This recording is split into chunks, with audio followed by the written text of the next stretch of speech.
There's nothing like starting all over from the beginning. Apparently, the first time around looked really, really bad. So today, we're talking about the big myth in heart disease, right? And I'm sure that you heard a million times that cholesterol is bad, right? And that your entire mission in life is to lower your cholesterol. Otherwise, you're going to get a heart attack, right? But what if I told you that 75% of people who end up in the hospital with a heart attack have normal cholesterol levels? That's a head scratcher, isn't it? 75% of people who have heart attack have normal cholesterol. But it doesn't make sense, right? Because you're constantly being told that cholesterol is going to give you a heart attack. How are all these people getting heart attacks if they have normal cholesterol? What's going on? And if cholesterol is not the culprit, then what's driving heart disease? Well, that's the question we're going to answer today. What's really causing heart disease if it's not cholesterol? Of course, if you're watching YouTube, don't forget to like and subscribe. And if you're listening on the podcast, I am wearing an orange sweatshirt. And otherwise, just listen to the sound of my voice. And of course, if you aren't already following us on Instagram or TikTok, what are you waiting for? So let's start this, okay? Let's talk about cholesterol, because before we even get into it, I need to make sure you guys understand. I always start with definitions because I want you guys to really own the information and understand what you're talking about. So most of the advice you get about your heart is about cholesterol. So we need to understand what cholesterol even is. And we measure it and we talk about it and we're scared of it. But what is it? So cholesterol is something that is naturally made in your body. It's a waxy, fat-like substance that's found in all the cells of your body. Now, it's not inherently bad. In fact, our bodies need cholesterol in so many ways. Listen to the list of things that cholesterol does in your body. First of all, it makes bile, and bile helps us digest fat. If you didn't have cholesterol, you wouldn't be able to digest fat. Cholesterol keeps your cell walls, your membranes strong, allowing your cells to function properly. Without cholesterol, cell membranes would be too rigid and could not work well. Cholesterol is the building blocks for hormones in your body. It makes cortisol, aldosterone, sex hormones, estrogen, progesterone, testosterone. No cholesterol, no hormones. Vitamin D. Cholesterol is needed to produce vitamin D. Thyroid hormones. You need cholesterol. Your brains depend heavily on cholesterol. Extremely low cholesterol levels have been tied to low cognition, mood disorders. It's crucial for learning. Nerve function. You need cholesterol to make nerve fibers. And cholesterol acts as an antioxidant. It protects you from oxidative damage caused by free radicals. If you don't know what those words mean, feel free to look it up on my TikTok. Immune function. Cholesterol is involved in the immune system. Cell growth and repair. You need cholesterol for cell growth and repair. So cholesterol is an important part of your life. It's a necessary part of your life. It's not evil. But we do need the right amount. And more importantly, we need it in the right place. So let's talk about how cholesterol travels to really understand this. Cholesterol itself cannot travel in the bloodstream. It needs to be carried by boats. These boats are called lipoproteins. And there are different kinds of lipoproteins, but let's just focus on the three that we hear about all the time. You have HDL, LDL, and VLDL. High-density lipoprotein, low-density lipoprotein, and very low density. So the HDL is the high density, what people call the good cholesterol. It's not really cholesterol. It's a boat filled with cholesterol and protein. The reason it's called high density is because it has more protein and less cholesterol. This boat, this HDL, goes in one direction. Its job is to go around, find excess cholesterol around the body, bring it back to the liver, and get it excreted out. It's a search and rescue boat, and it brings back any excess cholesterol back home so that it doesn't hang out in your arteries. And we'll talk more about that in a second. The HDL boat also has anti-inflammatory properties, which can help keep your blood vessels healthy. This is why we always say the HDL is your good cholesterol. It's good for your heart. The next boat we're going to talk about is the LDL, the low-density lipoprotein. It's called low density because it has more cholesterol and less protein compared to the HDL. It's often called the bad cholesterol. But remember, it's not actually the cholesterol. It's just the boat it travels in. And this boat goes in the opposite direction. It carries cholesterol from your liver, where it's made, to the cells in your body. Because remember, those cells need it. But sometimes it kind of spills its load, okay? It creates these little oil spills. And we don't want those oil spills because they are going to mess up the artery walls, which we'll talk about. And lastly, there's a VLDL, the very low density lipoprotein. This boat comes from your liver and mainly carries triglycerides, which is another kind of fat. VLDLs transport these triglycerides, and again, they can create these oil spills, and that becomes a problem because they turn into LDL, and we already know LDL is a little problematic. So, by the way, quick aside on triglycerides, because we talk about those when we talk about cholesterol. These are a type of fat found in your body. And they're like these tiny power packets that your body saves for later, which is good if you need it. But the problem is if you eat more food than your body needs, you actually make too many of these little packets. And now you have too much stored fat cells all around.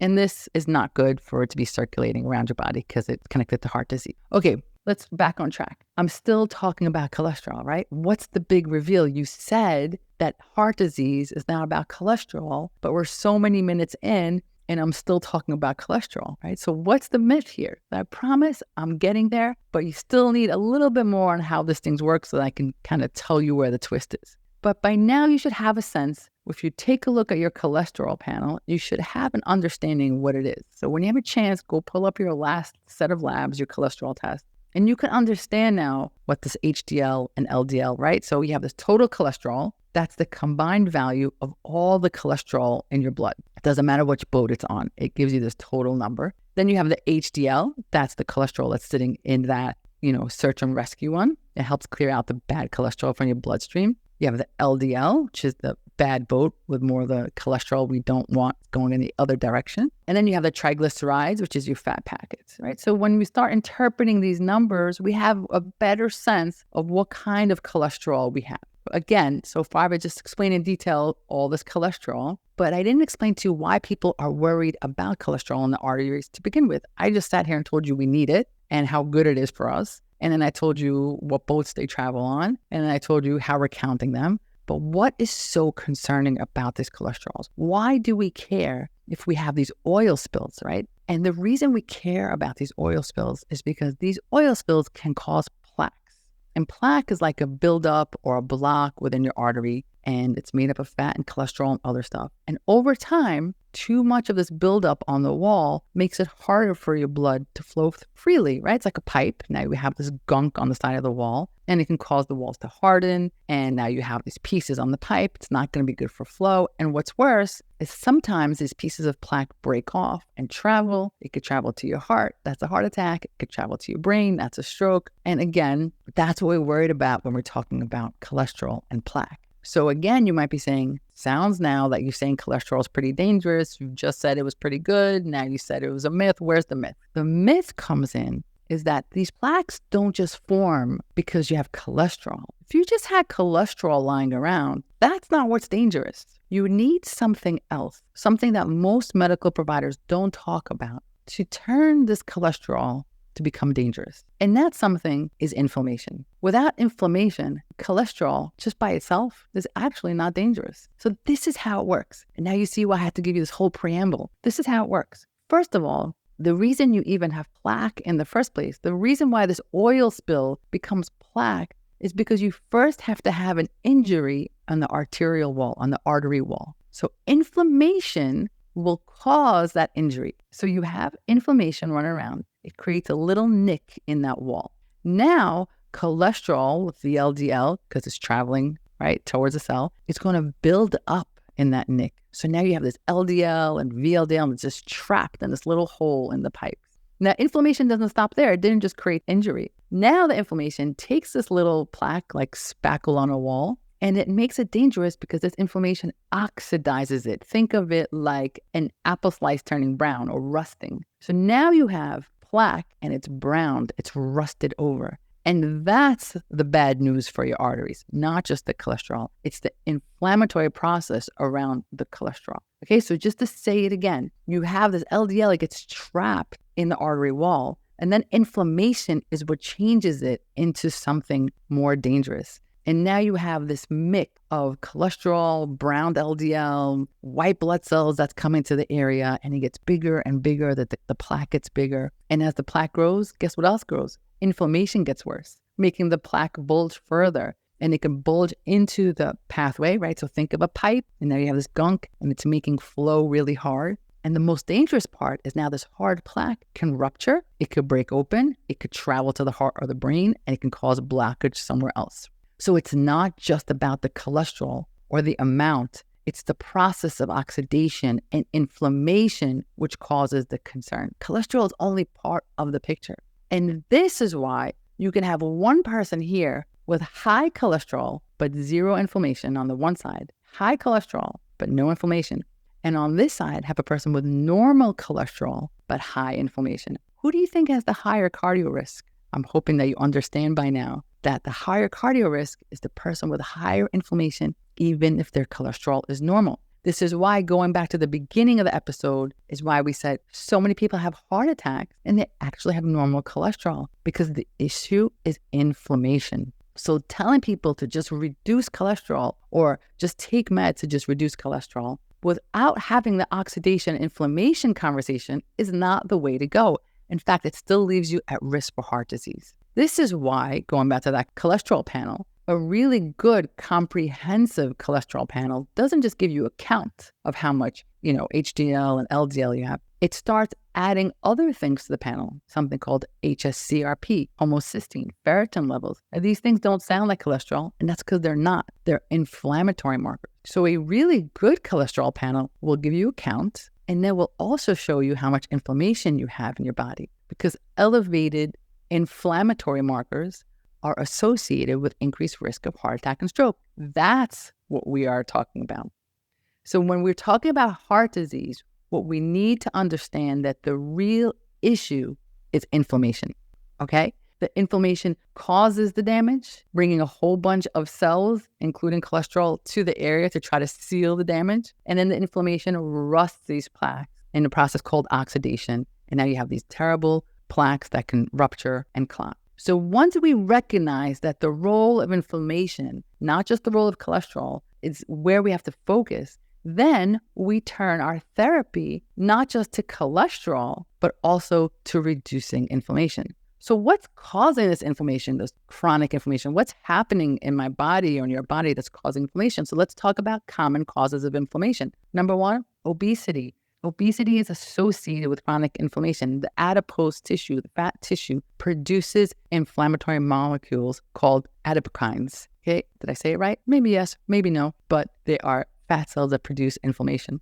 Insulin resistance, high blood pressure, diabetes, all cause constant inflammation. Autoimmune conditions, if you're walking around with Hashimoto's, lupus, any type of autoimmune issue, that's inflammatory, especially if you're still dealing with flares and you haven't figured out how to calm down the flares. Chronic disease, any chronic disease that you have, even if you're well managed, it's causing inflammation. So even if you say, hey, I'm taking, my medication, a chronic disease causes inflammation. You really want to do everything you can to get to the root cause. Chronic infections, persistent, viral, bacterial, fungal. This is why we want to check our teeth, our gums, make sure you don't have gingivitis, check for Lyme, check for H. pylori, because walking around with an infection, even if it's not disrupting your daily living, is causing inflammation. Environmental toxins. Are you exposed to mold, heavy metals? Chronic inflammation.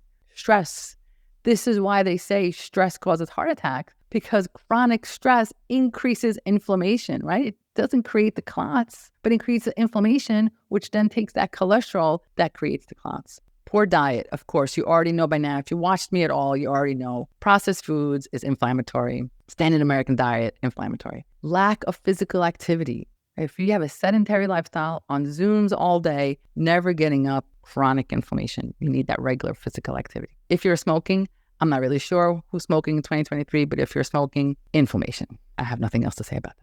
Unhealthy gut microbiome, right? If your gut microbiome is a hot mess, if you don't know exactly what that is, that's okay. Welcome to the Vortex. Check out one of my episodes on the microbiome. And sleep deficiency. I've said it a million times. I don't care how much gluten-free ice you are eating. If you're not sleeping, your health is not on point. It causes inflammation. So inflammation is where we need to focus. Now, conventional medicine really focuses on statin drugs. And we can't, that's how heart disease and cholesterol is managed. Now, don't get me wrong. I am not telling you to stop medication. I would never tell you to stop taking medication. So please never think that I told you to stop taking medication. I just want to give you an expanded picture of what's going on. The statin drugs are super focused on reducing the LDL. They also mildly increase the HDL and lower triglycerides. And this is awesome. They're great. You take it, your numbers go down. But remember everything we just talked about. If you're just focusing on the numbers, you're only focusing on part of the picture. You have to also focus on the things that cause inflammation. And of course, statins have side effects. They can cause muscle pain, liver enzymes can go up, GI issues, increased blood sugar, and studies have shown that it can cause memory issues. So, of course, I'm not telling you not to take them. Just have an awareness that that's not the whole story. To really take control of heart disease, you have to take control of your inflammation. There's just no shortcut. You have to get chronic issues under control, the microbiome, the sleep, the movement, all of it. Okay, there's no shortcut. And of course, it wouldn't be an episode if I didn't talk to you about some supplements, because you guys love supplements and I'm here for it. So let's talk about supplements. The most commonly known supplement regarding cholesterol is something called red yeast rice. Red yeast rice is really cool. It's a supplement that's been used for centuries in traditional Chinese medicine. It's basically made from fermenting rice with a type of yeast. And then it creates this compound called monocolins. And monocolin K has been so well studied. In fact, this is pretty cool. The very first statin was made to mimic this substance in red yeast rice. It naturally lowers LDL. So red yeast rice is like a natural statin that helps lower that LDL. Now remember, I am not telling you it is as effective as a statin. Statins are certainly stronger and can have a more impactful, effect on your cholesterol. So I am not telling you to self-medicate or to switch. Just giving you information here. But the real deal in supplements, as we discussed, is about controlling inflammation, right? So the red yeast rice is great. It lowers the cholesterol, focuses on numbers. It can help us along. But you want to also use supplements to reduce inflammation, along with all the lifestyle changes that you have to make. Remember, supplements are supplemental. So in addition, whether you're taking your statins or your red yeast rice, you can add these along. CoQ10, coenzyme Q10, natural substance produced by your body, helps create energy, amazing for your mitochondria, but it also really, really helps your heart. And CoQ10 also helps protect yourself from damage, and it lowers inflammation. So you really want that CoQ10 in there.